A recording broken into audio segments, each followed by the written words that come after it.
Rancid with Mr. Johnson. And that cover is iconic for many reasons. Reconcile to the belief, consume that sacred ground for me. So I have all these stories popping back in my mind. Go for it. Called Maximum Rock and Roll, which is where Justin had initially tried to get the Death to the World ad. How much of an impact that place had on the music scene to this day. And Sleep, of course. Yes. Justin Marler came out of that little scene. It's a little big scene, you know what I'm saying?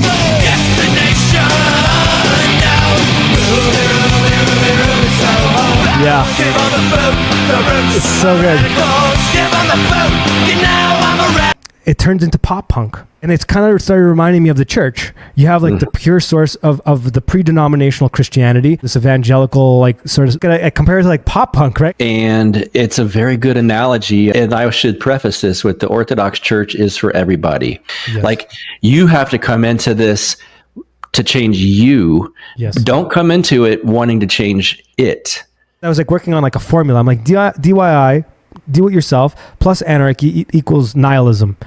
But if you take DIY and you add God to it, it leads to the proper monarchy.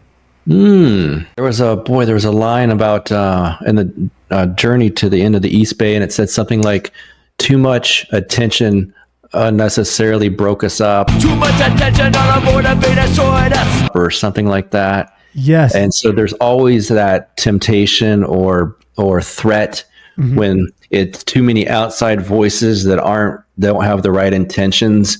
It's kind of like you have to keep your discernment, your walls of discernment up big time. Bored no more. All right, welcome everyone. This is the study of stuff, and it's kind of a study of stuff mixed with SOS radio. With me today is the great and wonderful Buck Johnson. My audience absolutely doesn't need an introduction to you. In fact, you're one of my most requested guests to come back on the show. Really? Absolutely. Okay. Absolutely. Well, that's nice. I quickly mentioned it. Monday or Tuesday I did a stream, and I just said we were doing something, and everyone went nuts. Like they went nuts. Oh, nice. Okay. Thank you, guys. I kind of hinted as what we were doing, but not really. Not really. Okay, so I'll start it off. Basically, we're going to do a sort of a review of An Outcome the Wolves by Rancid. And of course, here we go. Bam. There it is on vinyl. And that cover is iconic for many reasons. Oh, it's on white vinyl, of course. And that is one of the best albums of the 90s, I think. Would you agree there, Buck? Would, yes. And certainly most impactful and lasting and timeless. Yep. For me. Absolutely. Me too. So I wanted to kind of kick things off by like getting into a little bit of the history of, right before that album drops, a little bit of Rancid, where they come from. But before we get into that, I know you yourself, you were very involved in the punk scene in San Antonio, if I'm correct, around that time. Mm-hmm. So did you know of Operation Ivy, the band that was the first forerunner? I knew of them before Rancid. And I once heard a guy that I didn't grow up with, kind of, in the fire department, we grew up almost together because we both got in young, but he was a former punk from the East Bay, actually. Okay. And he said something that stuck with me because it was so true. He's like, that Operation Ivy, either tape, CD, or vinyl, was at like every house party I was at. If it was a punk rock involved community of any sort, and that's who was partying or whatever, that record was everywhere. And so I had it on tape and wore it out. But yeah, I knew of Operation Ivy first, loved them, and then I remember, actually it's so weird, I can remember where I was, and this actually has a bit of a Death to the World correlation. I was riding with my friend in San Antonio in the car, and we had a zine called Maximum Rock and Roll, which is where Justin had initially tried to get the Death to the World ad.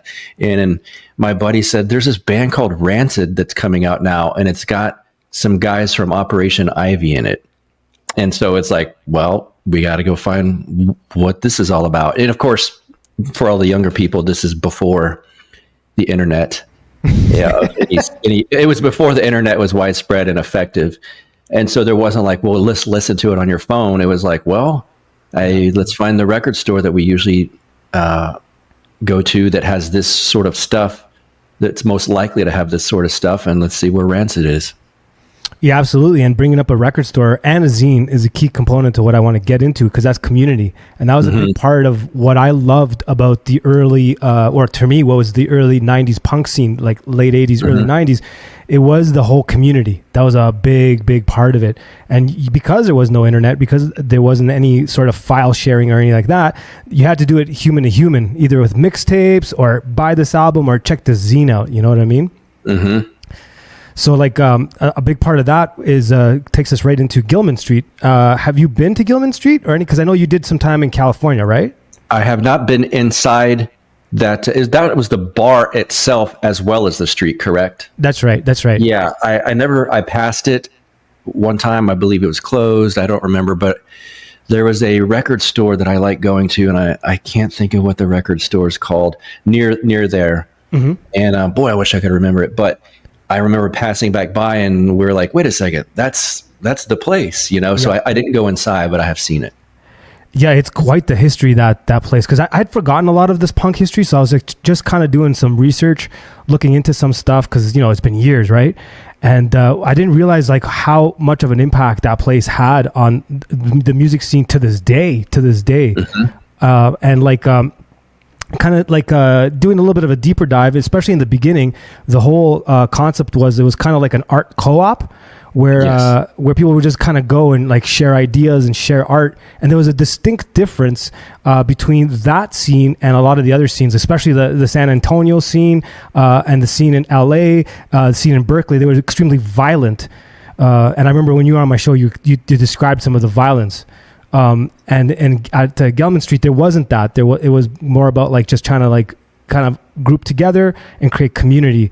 And I think that kind of reflects in a lot of the bands that came out of there. Were there a lot of other bands that you liked outside of Rancid or Op Ivy? So there's you may have seen it, but the people listening, if this interests you, this topic, there's a great documentary. I want to say it's on Netflix, but I'm not positive. And I don't even remember the name, but it's basically about East Bay punk rock. Turn it around. Is that what it's called? Yeah. And there's a pretty good feature on Gilman Street and that whole scene. Yeah. And outside of Op Ivy, of course, Green Day, I was a huge fan of. I still like, not to sound old, but I still like their early stuff. Rancid, Op Ivy, Green Day. There was a band called Crimp Shrine that I liked some of their stuff too. That's the main, as far as I can remember, I think that's the main stuff out of that particular little scene that I have basically like long term, like I still love. Yeah, that's a thing. Long term, that's a key word. Bad Religion. I know that wasn't necessarily Berkeley as per se, but I kind of correlate them in the same thing. Oh, for sure, because like a lot of them went through there. Like Guar played there, and Minor Threat played there, and like it was like anybody and everybody, and it was pretty cool. And Sleep, of course. Yes. Justin Marler came out of that little scene. It's a little big scene, you know what I'm saying? So yes, boy, I have all these stories popping back in my mind. Go for it. But I mean, I don't want to take over too much. No, please. I saw Green Day, and this will make me sound old too, but I saw them in San Antonio. They opened for Bad Religion, and I want to say it was about 93. And it seems surprising, even to me still, but I witnessed it. I experienced it. It was one of the most violent pits I've ever been in my life. Maybe it's because it was San Antonio. I wouldn't say that that's definitely not why, but it could be. And then it was pretty neat. A friend of mine does sound to this day for Green Day. He's been their sound guy for like 20 years. Very cool. Or more. And so I got to go see him in San Antonio, I'd say 9 years ago because of that. And it was so weird to see them. This time we were in the basketball arena where the Spurs play. And I thought, wow, I saw him like in a small, rowdy, violent club.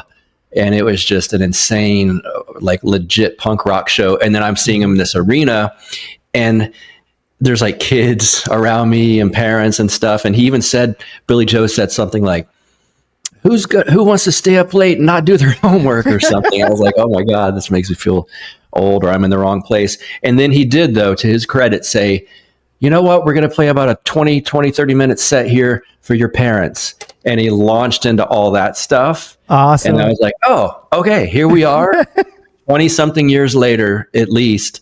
And, same guys, it was kind of a neat experience to kind of have that come back around and experience it again.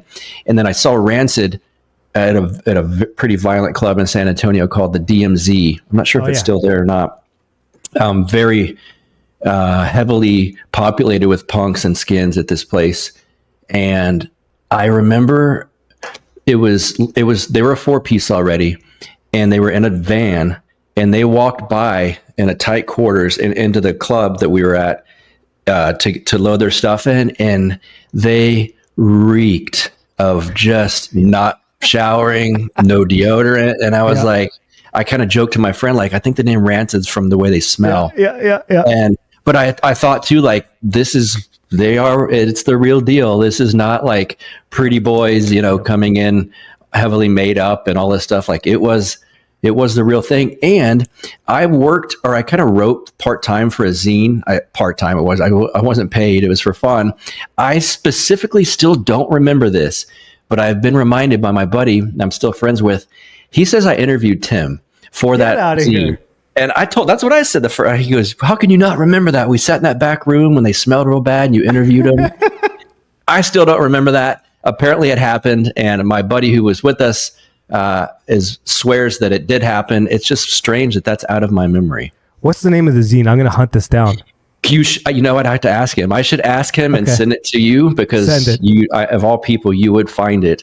And I remember they had that cover by Blitz out called "Someone's Gonna Die Tonight" on 45, and I wanted to hear that because I liked the Oi music, and I just kept saying, Blitz, play Blitz. And finally they launched into Someone's Gonna Die Tonight. It was rowdy, crazy, small, sweaty, and stinky. It was great.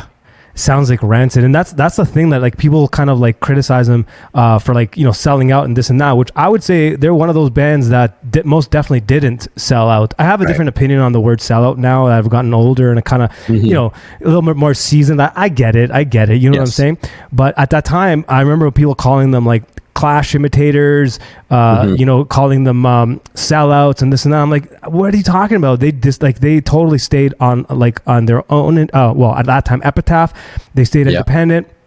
They rejected all the money. They stunk. Like when I was at the record label, I remember, when you're at a record label and someone's worked with an artist you're like, what are they like? So I'm like, what's Tim like? And then they're like, dude, he's the real deal. Like, he literally will sleep on the ground in the back alley and get up because he's drunk and walk in, do an interview, and then just leave. And I was like, get out of here. And he's a super, super, super nice guy. That's what I've heard. I've heard he's a super, super nice dude. Well, I wish I could remember that. Yeah. Well, I'm going to try to track that down. We'll see. We'll see if I can find that. Yeah. Let's see. So part of the whole Gilman Street, the reason why I wanted to mention that is because the community thing. And I think guys our age that remember that in between punk, like obviously like it wasn't the 70s punk, it wasn't the 80s punk, it was kind of like the leftover of the 80s, kind of into the 90s. We still remember that pre-internet community thing. Yeah. And the reason why I brought up Gilman's and I'm like made a focus on it is because you still saw that with the bands and how they kind of treated each other. And like I looked into your scene, and yeah, it was a pretty violent scene. DMZ is like on like a lot of news articles for violence. Some dudes get is it really? Yeah. There's a lot of that. There's a lot of that. And then like there was all the skins. And then remember in the mid 90s we had the big neo-Nazi style skins, which made guys like us look bad. Because we're like, you're a skinhead, you're into oi bands, you're a racist. Mm-hmm. You know what I mean? So this album that we're going to get into in a minute kind of reflects that culture, the neo-Nazi stuff, but the stuff that we were into, and kind of pushes back on all of that. So before we get into that, let's play some Operation Ivy for the kids to kind of get an idea of where this stuff comes from. We're talking late 80s, and we're talking about, at that time, not a lot of bands were doing ska. You were either just like a hardcore band or you were just like on the verge of being a pop punk band. or you're veering into metal. There wasn't the ska thing, correct? Right. Yeah. There was second wave ska was in Britain in the mid 80s, early to mid 80s with the Specials and Bad Manners and Madness and the Selector. But the third wave didn't hit. That was the American stuff out of like Orange County for the most part, and then some in New York City. That had not hit yet. It seems like Operation Ivy almost made it okay for some of these dudes. Like, well, I like ska. Let's just start playing it kind of thing. Definitely. So obviously, I'm going to have to start off with the classic of classics, just because it's just so perfect. The sound system obviously reflects everything we're talking about and kind of leads into the band. And we'll jump through a couple of Operation Ivy songs, and then we'll get into some other stuff. But just to kind of give the impression, the example of what we're dealing with here. This whole record's so meaningful to me that you said I'm going to start out with the classic of classics, and I'm literally thinking I don't know which one is they all. I think that's all. Unity, like which one, especially Unity. Yeah.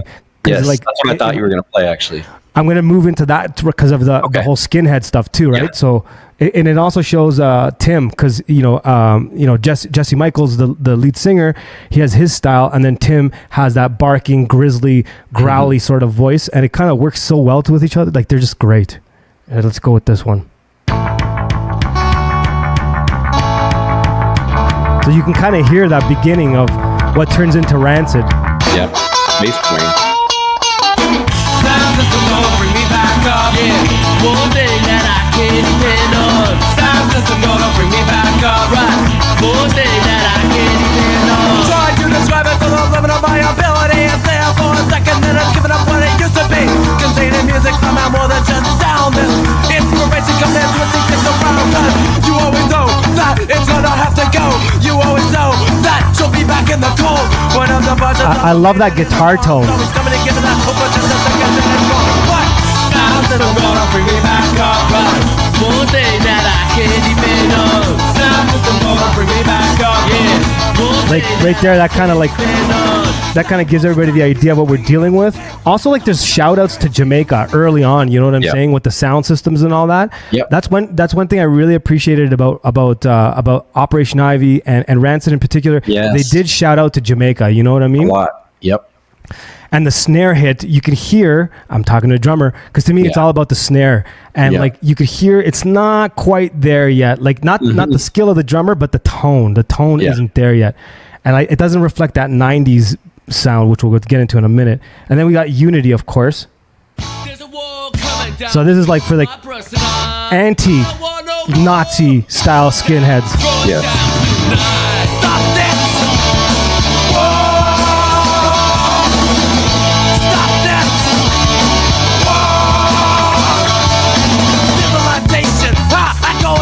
I call this pussy, you know, I still cannot believe it. Our evolution now is on the way of aid. A world of fall resolved into a stupid pain. Stop this. It's so weird. It gets me excited listening to this stuff. You're so right. Every party I went to, from like 1990 to like 97, they've always had this album. It's so true. It's so true. I never thought about it that way. But what kind of memories does that song bring back for you? Because you mentioned that's what you thought I was going to play. Yeah, it's funny. I don't know what it's on, if it's the record cover or something, or maybe the fold out from the tape, but there's a picture of someone's back. I think it's Tim, and he's got this jacket on, and it's not a flight jacket, but there's a cloth version that's like a flight jacket. They're based in the Bay Area, and I cannot remember the name of them, but it says Unity in Old English on the bottom of it, or somewhere. What comes to mind is I did this exact same thing. I had That's a awesome. jacket, had someone stencil it in the exact copy of that. So how old? Well, I guess we're the same age. So we're talking about you were into it in 89, 90? 91, I would say, is by the time it got to San Antonio, and, again, pre-internet, by the time we figured it out. It was because I had gotten into the Specials and Madness, and then somehow we got to Operation Ivy through that stuff. Yeah, it makes sense. That makes sense. Because for me, it was about the same time, 90, 91, because we had a big we have a lot of Jamaicans in Toronto, so there was already the punk ska stuff was already like a big part of our culture. So like you go to a punk show in Toronto, and it was like you hear about like CBGBs, or you hear about like in the UK in particular, we had a lot of dreads. There was always like, it was very common to see a dread at a punk show. It wasn't weird at all. It was in Toronto. Yeah, looked like I guess we were bad lucky that way. around. Yeah. And then I guess let's move into like the band after Operation Ivy falls apart. So they do one album, they toured heavy, then they disband, and then left behind. In fact, there's a song about it we'll get into later. Yes, there is. Oh, yes. See, this is exciting. I want to see what your picks are, because I don't know what they are, and it's like it could be any song. Like the whole album is ridiculous. Outcome to Us is amazing. So I'll quickly play some Downfall, and you can really hear the transition. You know what I'm saying? You can hear the transition between the two. So of course you have Tim Armstrong in this band, and of course Matt, the bass player, one of the greatest punk bass players of all time, I would say. Like he's emulated to this day. It's got the same sort of Rancid feel. It's a dirty demo. Yes, I love it. That guitar tone.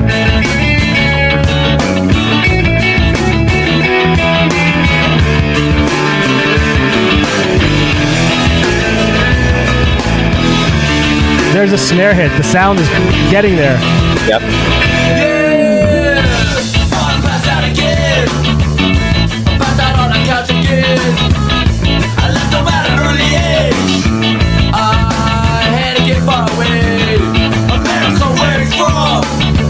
But it's hot inside God. The wolf got hit long ago. You did not forget. So good. You did not let go. This time I got my guard up. I got new regulation, and nothing's getting through. New regulations. Following out again. Yeah, it's almost there. It's good, but it's still not like Rancid, you know what I mean? You could hear it. You could hear it bubbling. What you could hear. Yeah. So were you were you familiar with Downfall? Oh yes, I have that 45 somewhere in my house still. The only job I ever had for the most part outside of playing music and then becoming a firefighter was I worked at Whole Foods in San Antonio, and it was back when it was still, no pun intended, more organic. Like it wasn't super corporate, and so there was a lot of the people that worked there were either in bands or a subculture music scenes or whatever. And I remember this guy Terry that worked at the meat market, who was in a band in San Antonio, and I can't think of their name right now, but it was kind of a punk band. He said, "Dude, I know you love all this Op Ivy and all this stuff," and he told me about them, and he's like, like it's that singer. He had a quick demo out, and somehow I found the 45. Oh, man. Maybe he gave it to me. I can't remember. But yeah, and so I was like, I cannot believe this is the same voice. It was just like a new discovery that was just hiding in plain sight or something. Absolutely, and like I didn't know of them until way after. So when I heard a Downfall, I was like, "This is really good." Like you could see the transition point, like when they go up from Op Ivy to Rancid. It doesn't have that full punch, and you can kind of tell Tim's going through some rough times, because like at that point he was going through some really, really, really, really rough times. I think the story is Matt Freeman, the bass player, had to pull him aside and be like, "Dude, this is too far. You're going to, like way down the deep end." And then he had gone to Salvation Army, I think, to like sober up. Yep. So I think you can hear it on that album. Like it's like, even in that songwriting, it's not Tim's songwriting. You know what I mean? Like there wasn't the crazy chorus. There wasn't a hook. Like there wasn't a hook. If I'm going to be honest, there was no hook in that. For sure. So, you could kind of hear that. You know what I'm saying? So let's start walking towards Out Come the Wolves.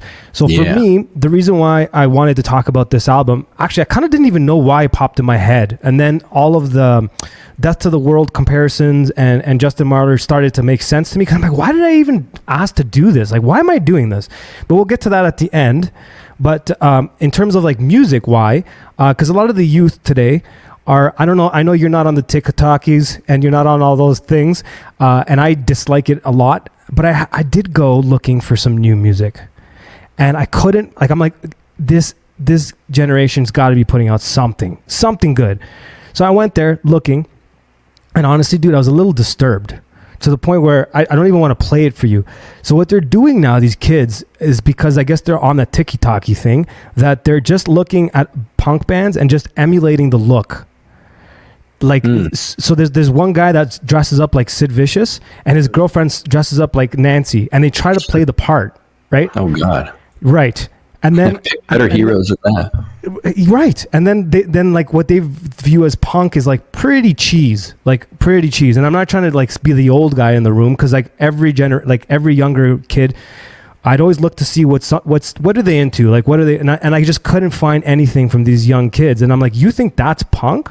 Like, to me, punk wasn't just a look. It wasn't just a sound. It was a lot more than that. And I think they're missing that. And also, this album is a good cross section between, because a lot of them are doing this pop punk thing, but they're doing like this hyper pop punk, to the point where if I played you some, you would tell me Blink 182 is way more punk than the stuff I would show you. Oh my, okay. It's like that disturbing. Okay. And so then it started to get me thinking. It's like, where's the cross point right before you have this soft version of ska? Not all the third wave ska, but a lot of it was kind of like basically pop punk, and you just threw trombones at it. Would you agree with that? 100%. Yeah, it was, a lot of it was like dorky suburban white guys, like mixed with their bandmates, like at school band and stuff. So you'd always have these weird cross sections of like the green haired goofy kid with the saxophone. Yes. It was a very strange amalgamation, because it was before the internet again was dialed in like it is now. So there was like bits and pieces where you kind of got the fashion sense that was somewhat accurate, but you're still kind of off. It was just a funny mix of I think it's the time that all happened. Yeah, and that's why I bring it up, because it reminded me of that moment exactly. Because I remember going into a real pit, and like it's a great place, but I also remember like you would fall and then someone would help you up. I remember that. I do remember that. No one would kick you out in the face or anything like that. No. But I remember the violence, like, and to the youth out there, like when I play like clips of like Bad Brains or Fugazi, they're like, that seems violent. I'm like, yes, it was, but it wasn't too. I mean, there was some violence. There was like, some extreme violence. But a lot of these younger kids that I'm seeing today remind me of those ska kids of the third wave. Because when I took a ska kid, like one of those, I'm like, oh, you want to check out some stuff? Let's go. So I took him to go see a Rancid show, and he's like, this is something different. I'm like, what do you mean? He's like, this is violent. This is not what I'm used to. Because he had seen the Mustard Plugs and like the Real Big Fish and those kinds of things. Yeah, Real Big Fish. Yes. So these young kids that are today mimicking this punk, if you took them back in time to our era, or like even before us, or even like in the 80s, they would freak out. They'd be calling for their mommies. Yeah, right. You know what I'm saying? Yeah. So, when I still see the band Terror, sometimes LA hardcore band, and their stuff their crowds are still pretty hardcore, no pun intended. But I mean, I remember the last one I was at, it was one of those callback moments to earlier time in life. They start out their set, and all of a sudden, like a boot or someone's head or something just slams my head, and I was like, "Oh yeah, this." I must have got concussed, I'm sure. But a lot of, I think what you're talking about would be like, "What is this? Get me out of here." Right. So the reason why I bring that up is this album, I think, was like the cross section between like, it wasn't pop. These were street punks for real, and they were doing for real ska with a throwback to Jamaica. This isn't a thing, and I almost feel like a lot of the ska that they did on this album was like to be like, guys, this is ska. I don't know if that's what they meant, but I kind of have this feeling. I'm like, yo, this is what ska is like. This is white boy for real ska. Yes. So what picks do you got for me? The ones, I think the biggest classic from this one, for me, would be Roots Radicals. Is my favorite. I've got Ruby Soho, just because, I mean, it was kind of a hit, if you will, if they had a hit off this. I think that was on MTV. I have Journey to the End of the East Bay. Yes. Because it's about Operation Ivy. So it's really, I think it's kind of heartwarming to hear that story.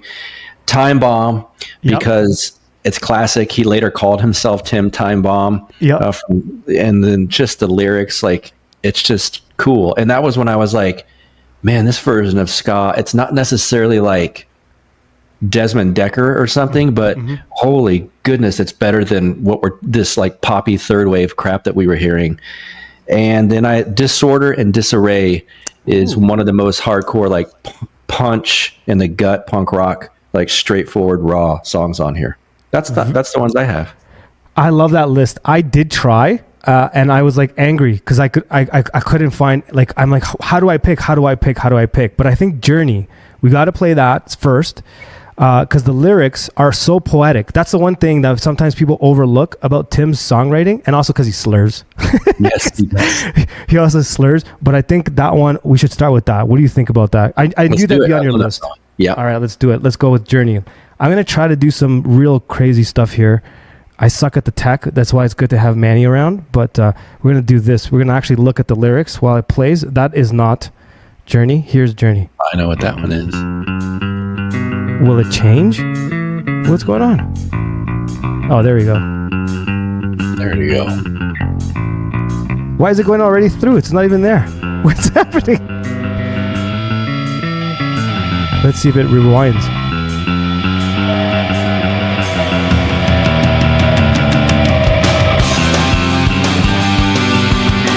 What's happening? Okay, I'll just have to do it old school.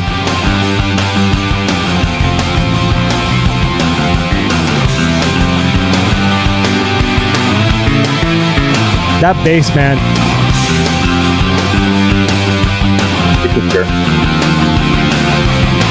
Reconcile to the belief, consumed that sacred ground for me. There wasn't always a place to go, but there was always an urgent need to belong, yeah. All these fans and all these people, all these friends, and we were equals, but what you gonna do when everybody goes on with that? Yeah. See, like those lines right there, like what he just said there, what are you gonna do when everyone goes on without you? How many punks do you remember that just couldn't move on? Yep. It's like, I just was talking about that this morning. There's still some that can't, but yes. Yeah. So I just wanted to stop at that point because like that's like he's so poetic here. He kind of like breaks down like the beginning of it and then like the drama of like, well, this is all I'm gonna do is just be a punk, and then he kind of finishes it off here with the chorus, which I just stopped ahead. Let's go to the chorus. To the end, I'll journey to the end, to the end, I'll journey to the end, to the end. Hey, here we go, Operation Ivy right here. I'll journey to the end. Started in 87 and then in 89. We got a garage and every play any time. It's just the four of us, yeah man, the core of us. Too much attention on our board and they destroyed us. 4 kids on tour, 3,000 miles in a photo car, not knowing what's going on. You got a million years, torn out like this. Hell no, no premonition couldn't sing. To the end, I'll journey to the end, to the end, to the end, I'll journey to the end, to the end. To the end, I'll journey to the end. Matt Freeman's verse. Yeah. Matt Freeman's verse coming up. I think this is about him moving to the East Bay. I Yes. think Matty came from far away. Yes. I'll hit it. Let's do it. Because it kind of shows like the downhill and like the illusion of it. It's like this guy thinks it's like amazing, and A Mecca. And Tim's like, this ain't no Mecca. it's like this place is fucked. Yeah. And that bass line, oh, so good. Right here. It's moving on its own. Yes. It's got a life of its own. What's happening? Technology. Matty came from far away, from New Orleans and the East Bay. He said this is a Mecca. I said this ain't no Mecca, man. This place is fucked. 3 months go by. He had no home. He had no food. He's all alone. I said from it once, shame on you. Did both it twice. I went back to New Orleans. To the end. It's so true because I knew guys like that too. Like Yes. that when this album came out, they wanted it to be hardcore punks, and they tried it for 5 minutes, and they're like, "Yo, this isn't really that easy." It's funny. I knew the same thing in Austin for years because Austin's, I don't know that it is now, but for a long time, it was like the honky tonk rockabilly kind of hillbilly rock and roll sort of live music capital, some blues and stuff.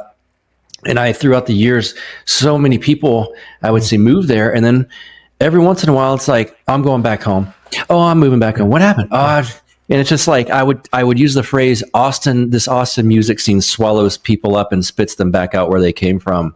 So I think, and that was a little bit, if you will, this is for lack of a better term, classier maybe than the East Bay punk scene. So it's probably even more hardcore there. Yeah, I can like I grew up downtown Toronto, so I wasn't like a suburban kid. And Toronto it does definitely have a huge music history, especially like in the recent years. But even back in the 70s, they had their own punk scene. A lot of the Canadian bands did play when I was doing research on when we did our episode, and I was looking at a lot of the posters in San Antonio. A lot of Canadian bands like DOA went through there and a bunch of stuff. Oh, okay, yeah. The Diodes and a few other those Teenage Head and a few of those bands. So yes, the same thing. They all moved to Toronto thinking they're gonna do this thing, and they're like, "Nah, I'm going back to the country, dude. This is too hardcore."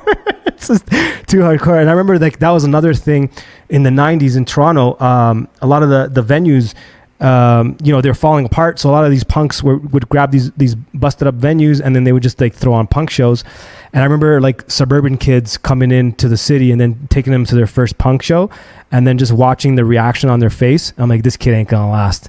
Yep. Every once in a while there was a kid, but most of them, they're like, you ain't gonna last, dude. Get on the train, you're out. All right, what did you have? You said Ruby Soho. Let's go with that one. Okay. Because, yes, you're right. That was, I think, the second single. The first single was Roots Radical, actually. It was, okay. Yeah. And that's an interesting choice for them to pick. Also, because it's a shout out to Jimmy Cliff. But Ruby Soho was the one that I remember going, what? And then like it's on MTV. It's on MTV. For us, it was Much Music, and I was like, yo, Rancid's on it, Much Music. This is weird. But I think the video says a lot. A lot. I remember it. All right, let's hit this. Ruby Soho. Let's see if the lyrics work this time. Come on, man. Come on, Spotify. It's not working. There we go. Having a party up next door, but I'm sitting here all alone. Two lovers in the bedroom, and the other starting to shine. Oh my God, it's this blank stare, and candle cloud it up. Destination now, Ruby, Ruby, Ruby, Ruby Soho. Destination now, Ruby, Ruby, Ruby, Ruby Soho. He's singing, and she's there in the hand. He's singing his name on the marquee, but she will never understand. Once again he's leaving, and she's there with a tear in her eye. Embraces with a warm gesture, it's time to say goodbye. Destination now, Ruby, Ruby, Ruby, Ruby, Soho. Yeah, that brings like a lot of memories back. Yeah. And like the way the song is written is really, really good. Tim has a way with Lars. I think they co-wrote that song together. I think Matt was involved in that one too. But you can kind of hear the build up, the push and pull. Even though if it's straight ahead like punk, it's like it's pretty sick. What was your reaction with the first time you saw that on MTV? Because I know that was weird for both of us.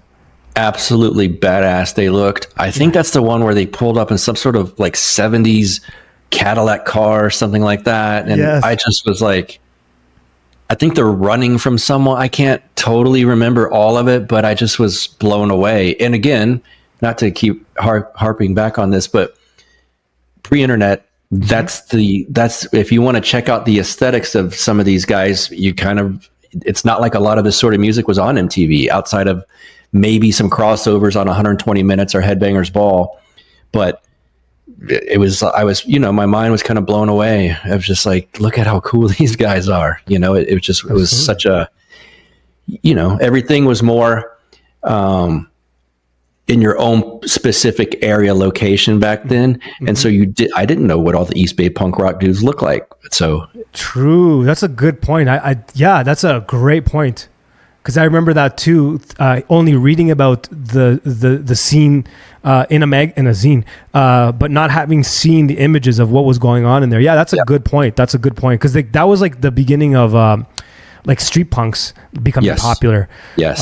So it was weird. Also, we should note that a lot of this would not have happened if it wasn't for bands like Nirvana breaking the whole alternative whatever. Absolutely. It opened the door for people to actually go, oh, punk, right? Yes. I forgot about that. So that was kind of weird for me too, because I remember like, someone's taking my music, my scene. You know what I mean? Because it was like underground. It was like just us, and then some dude that hated that kind of stuff, all of a sudden he's wearing like Rancid shirts. Right. I remember those feelings too. It's a bit rough. Okay. Another thing is, you bring that album up again. I want to show something. See, the thing is that kids don't realize is, because I mentioned this to someone. There it is. I have that too, that vinyl. There it is. Yeah. That's what it's paying homage to. And it's a key thing, is because I love that about Rancid. Rancid will, call out to bands that supported them. So which is not a sellout attitude. Thank you. They can be making more money, fine. Well, I'm glad they do. But if they're going to pay tribute to people like Minor Threat, Desmond Decker, Jimmy Cliff, and introduce generations of people to that stuff, why would I not like that? Absolutely. And then key note, he won a Grammy for Jimmy Cliff. So actually he has a couple, Mr. Tim Armstrong. He has a Grammy for writing the song Trouble by what's her face, Pink. And then Jimmy Cliff's reggae album won a Grammy, and he released it on Hellcat. Yep, that's right. And how did I forget Joe Strummer? That's right. How did I forget Joe? Yeah. So that's the thing I loved about Tim, is that he'd reach back and help out his friends and stuff like that, because that is punk attitude. You know, you have to like support your brethren. Okay, let's play some Roots Radical, and then let's break this down a little bit. Yes, bass line on this one. It's one of my favorites. Hold on, let me get this. That's the good thing about doing these videos. I can edit that out. Hold on, let's get this going right, because this didn't work as I planned. Rancid with Mr. Johnson. Here we go. He was on there, he was waiting for me. While the punk rockers and the moon stompers who were out on the corners where they're sparing for change. I started thinking, I started drinking. I don't really remember too much of that day. Something struck me funny when we ran out of money. Where do you go now when you're only 15? With the music execution and the talk of revolution. Bass line here. Yeah. It's so good. Give on the boat, I'm a radical. Give on the boat, the roots are right here. Stereo. The radio was playing, Desmond Decker was singing on the 43 bus as we climb up the hill. Nothing ain't coming from the reggae drumming, and we all come from one of it all. I said, why even bother here? Pick up the bottle, Mr. Bus driver, please let his people on. Rude girl care was a miniskirt girl, my blurry vision saw nothing wrong. With the music execution and the type of revolution. It's so good. Give up the boot, the roots are radicals. Give up the boot, I'm a radical. Give up the boot, the roots are reggae on my stereo. On my stereo. I love that. It's so good. Yeah.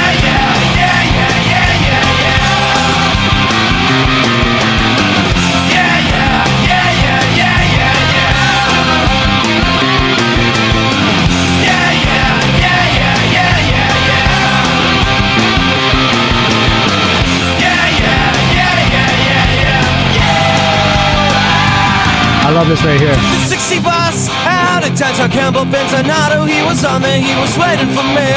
While the punk rockers and the moon stompers who were out on the corners where the staring for chance. Cause the radio was playing, then the thicker was singing. And the 43 bus as we climb up the hill. Rude girl care was a miniskirt girl. My blurry vision saw nothing wrong. With the music execution and the type of revolution. And pretending. Give them the boot, the roots are radicals. Give them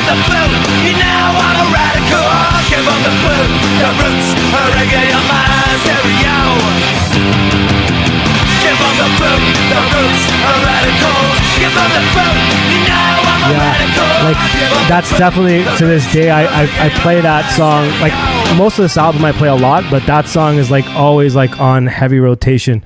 I love that song, man. It's so good for so many reasons. Yeah, I even looked up when I was younger. Benzonato, as he says, Benzonato was on there waiting for me. Was his best friend that he grew up with, and they formed a little gang that Lars was in called Skunks, which was skins, punks, drunks. And so it's just, yeah, I geeked out on some of this stuff for quite some time. For sure. And a lot of kids were introduced to Desmond Decker just from that song. Yep. And like they're like, what the hell is that? Yeah. And it's great. Like that's something I will always appreciate about Tim, like I've already mentioned. It's really great. And picturing him like kind of drunk on a bus with some like little boombox jamming Desmond Decker, and he's just looking around, like kind of cool. Yeah, I could totally see it too. And like his movements, you just actually the way you did that, I could see. Yeah, right. It's so good. It's so good. It's so good. Yeah, I wanted to like kind of like veer off from that for a bit and like kind of talk about like punk. And like now that I hear a lot of that stuff, I'm going back and listening to this album, getting ready for this interview, just watching some footage from back in the day. You made a lot of references to pre-internet, and that's a key component to understanding where all this stuff comes from, and to see like what happened to punk after this album, I think is kind of like, to me, was like the beginning of the decline. Like to me personally, yeah, they could say, okay, it's Green Day, and they can say all this and that, but I think that like we're talking about 1995 was the decline for me of like, after that, the punk albums started to get softer. They started to become more about like, I don't know, cheesy shit, if I could just say it honestly. And then all of a sudden you get the birth of like things like Blink-182 and all that stuff. Right. So from your point of view, when that started happening, like the decline to going towards the Blink-182 thing, like how involved were you in the punk scene? How much of that did that bother you, or did it bother you at all? Yeah, it bothered me in that. I also keep in mind I was super heavy into the ska stuff. So part of it was that I either went just back into New York hardcore, or hardcore, if you will, generally speaking, or went like the old rock steady reggae and ska Jamaican stuff, and some second wave. But I got so tired of the third wave and then the pop punk that you're referencing. I never got into that. In fact, I remember my ex-wife and I, maybe 15 years ago, there was a bar in Austin that was having a pop punk night. And I honestly thought, well, that'll be fun. Let's go check it out. I did not know one song. And it hit me like, oh, I was out of it. I didn't like all that stuff because of what you're saying. So I thought I did in my mind. I thought like, oh, they'll play Green Day, or I knew a few Blink-182 songs, and it's like, nope, I don't know what they were playing, but I had never heard it before and it wasn't good. And so then I also got heavily into old country and rockabilly, because as the new stuff I was into got watered down, I just went back and found like the pure stuff. And so I continued to like old oi, old punk, old hardcore, and what was new punk for the time being. And then I just dove further back into hardcore stuff, which I would consider even Western swing, early Eddie Cochran, rockabilly stuff. That is hardcore. Yes. And so I just dove deeper into like pure forms of the stuff. That's exactly what I wanted to mention, and what you just said right there. That is like, to me, punk wasn't a sound. It wasn't it wasn't your outfit. It wasn't where you bought your clothes. It wasn't any of that stuff. It was like a DIY. It was like do-it-yourself attitude. It was like, you want to start a record label, do it. You want to start a band, do it. I don't know how to play music, just do it. That was like a big thing as to what attracted me to it. It's what attracted me to early reggae.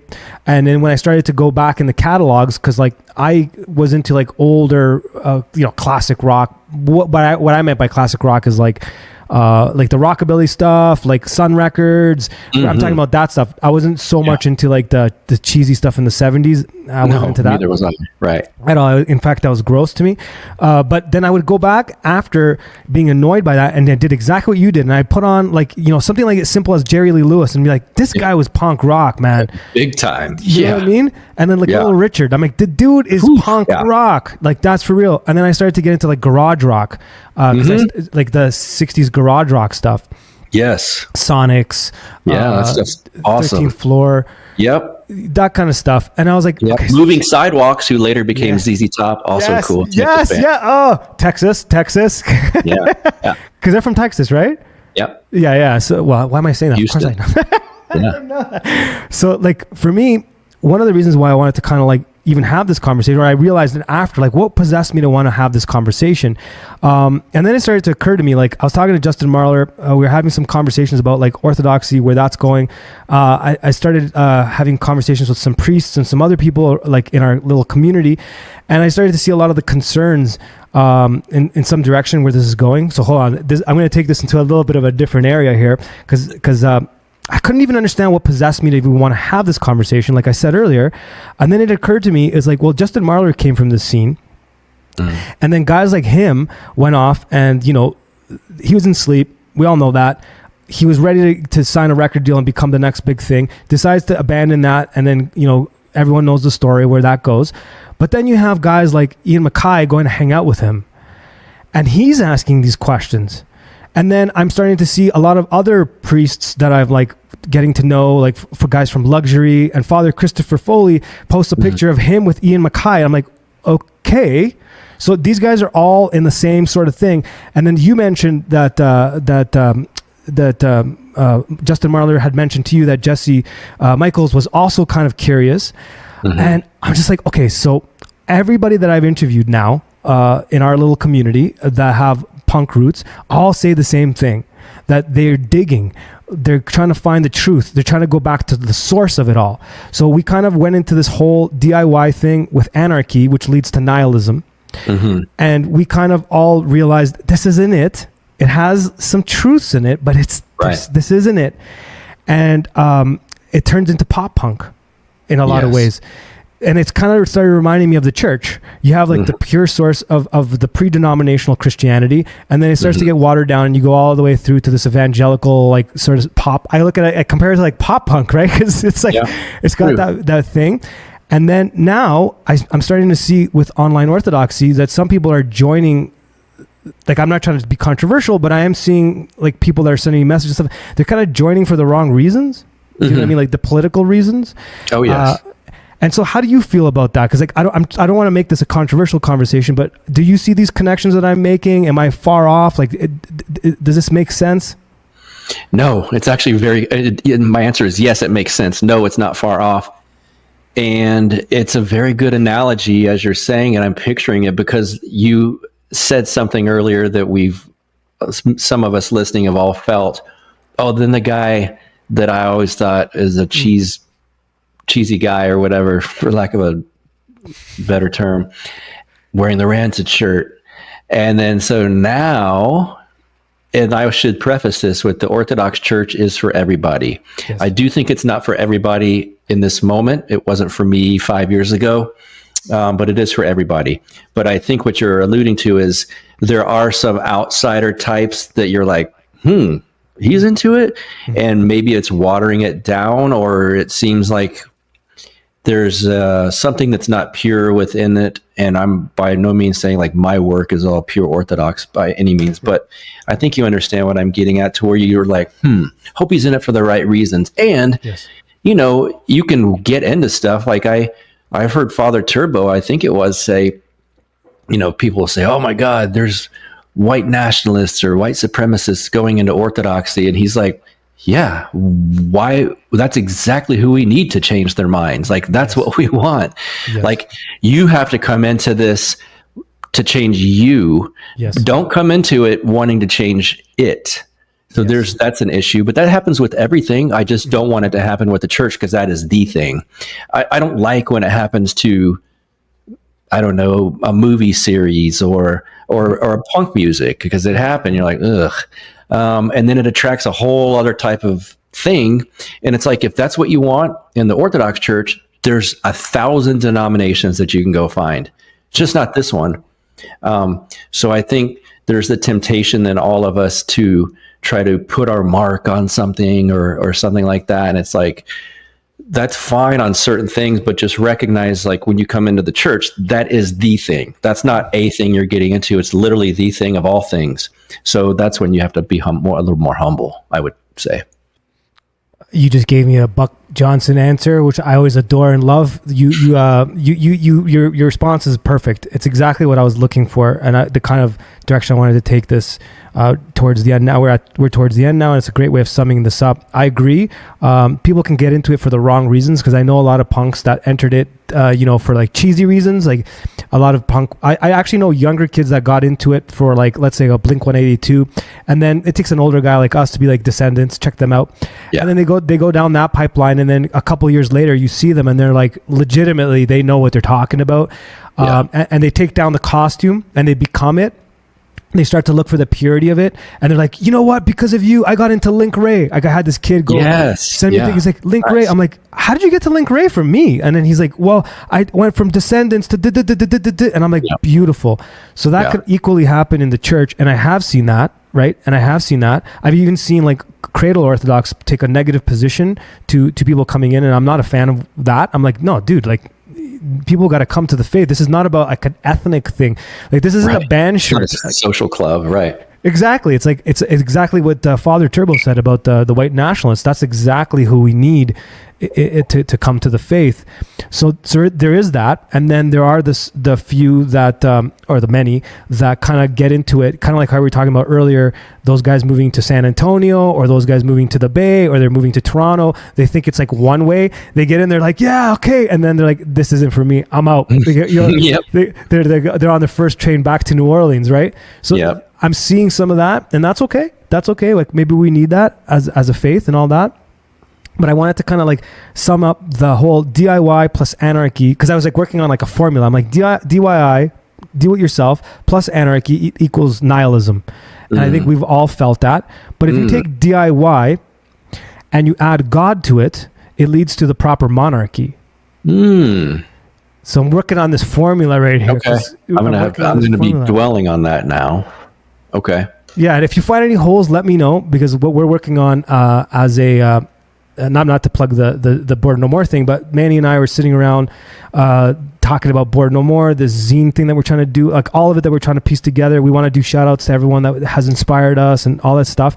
And I started to realize, after going back into all this like punk history, I'm like, we're literally doing what has been done 100 times with like Maximum Rock and Roll, and then they create the label, and then you have like Lookout label like the label Lookout Records and all this stuff, and I'm like, we're kind of doing the sort of the same thing, but let's not let this fall apart. And in Jamaican culture, you see this with reggae too, by including God. Yes. So I just kind of wanted to leave it. I think that's pretty punk rock.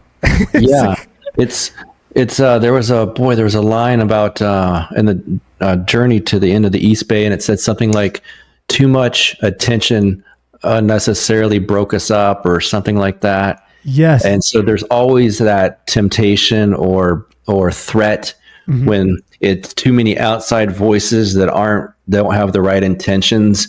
It's kind of like you have to keep your walls of discernment up big time. Yes.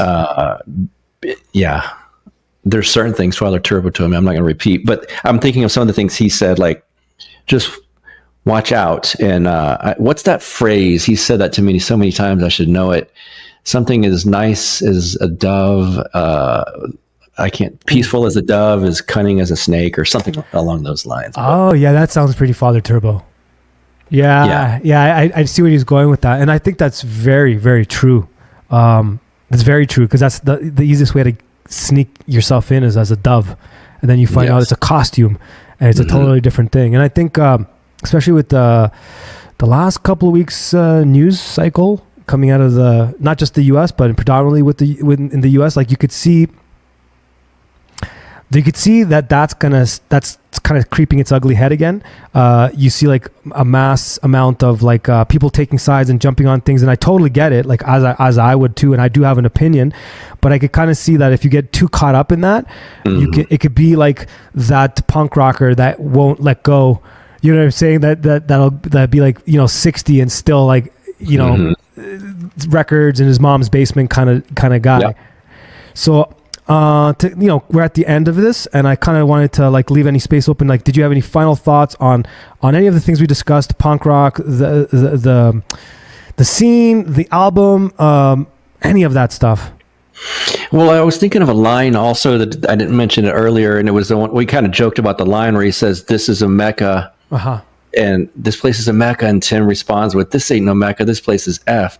Mm-hmm. And I started thinking about Justin, how I wonder if he was thinking that being in the East Bay punk scene and doing the things, going through the things he was going through. And he's like, I thought this was going to be like the way out. Yep. And just recognizing maybe what was wrong with certain parts of culture and society and the world, and just looked into the wrong spot. And then next thing you know, he's in Platina, California. And it's like, this is a Mecca. Yes. And so I wonder if that kind of thought ever went through his head. I've not asked him, but I was thinking about that. And then while we're on the subject of him, he did text me, and he just got his, was it test pressing? Is that what the term is in the mail with his book? The proof copy. Proof copy. So yeah, for you guys listening, Youth of the Apocalypse, the remake, the reissue, the part 2.0 is coming out soon. Yep. And there's going to be, I know I saw you mention it on one of your streams, a conference, if you will, in May 2025. Yes. If I don't get to Texas before that, I'm definitely going to meet you there, brother, for sure. Cool. We're definitely making it. Yeah, this episode will air by the time it will already be out, but definitely everyone should grab a copy of that, because it's great. I read some of it. It's like the new redos. It's pretty the reissue. It's pretty sick. And about Justin Mara, since you brought him up, because when I did my interview with Orthodox Outcast, I had mentioned in there that I kind of wondered if he backed away and has backed away from the limelight because he knows it can get to his head and this and that, and he can kind of see that it might vainglory will take root and all this stuff. And I did ask him that in a conversation we had, and so I don't think he'll mind me saying, because I had already said it publicly. He's like, yeah, that's totally why he's like backed away. So like, that's punk rock to me. Like, that's total respect. At the drop of a hat, he can go on tour, Justin Marlowe that is, and do whatever he wants in terms of music, and everybody would go, and it would, like, from sleep fans to Orthodox people, whatever, and he's choosing to avoid it for probably the same reasons that you just brought up about this ain't no Mecca. He saw the nihilism take root in his soul. He's like, I gotta go. This ain't for real. So it is truly the last true rebellion. Yes, it is. It really, truly is. All right, Buck. Anything you need to plug? Anything you have going on that anyone doesn't know about? I don't need to plug this, but we were talking about it. I'm going to mention it on my show because I could, for the first time ever in the history of Death to Tyrants, then on to Counterflow, miss an episode or two. I'm going to Mount Athos with Father Peter Hears, Conrad from World War Now, and some other folks at the end of August. And I'm honored to have been asked to go. I'm nervous. It's like a spiritual boot camp, I'll say. And so I'm not bragging that I'm going. I'm just saying I'm honored to have got the opportunity. And there's a possibility one or two episodes will be skipped over or missed. Not skipped. I just won't have time to do them. But I'm thinking of doing some sort of video vlog, like a video journal. Mm-hmm. I don't know how much is allowed once we're there, but if I can record some things of what I'm seeing and kind of narrate some of it along the way, and then maybe get my guys to produce it and put out a little montage or something, I think people would find it interesting. I totally forgot to bring up your Mount Athos thing because we talked about it off air. I was like, do you mind if I mention it? I totally didn't. I'll offer. If you want to send me those clips, man, I'll piece them together for you. No problem. 100%. Take me one out after a few. There we go. Okay, cool. Yeah. You guys heard it here. Mano said it. Done. My word is gold, man. Don't worry. Yes. I got you. Yeah. Right. Send them to me. I would love that. That'd be pretty sweet. And you said end of August? This August. Like, so in a couple weeks. Mm-hmm. With Father Peter Hears, that's pretty cool, man. That's pretty cool. Because I'm jealous, but in a good way, and I'm super, super happy for you, and I'm really looking forward to seeing like the footage, and I want to hear your experience of like all of it. I'm nervous. Yeah, it'll be cool. Oh, that's pretty cool. All right, brother. Well, thanks for doing this. And I'm definitely going to be seeing you soon, I think. Yep, cool. We'll talk soon. Try to make my way to Texas real soon. Bored no more.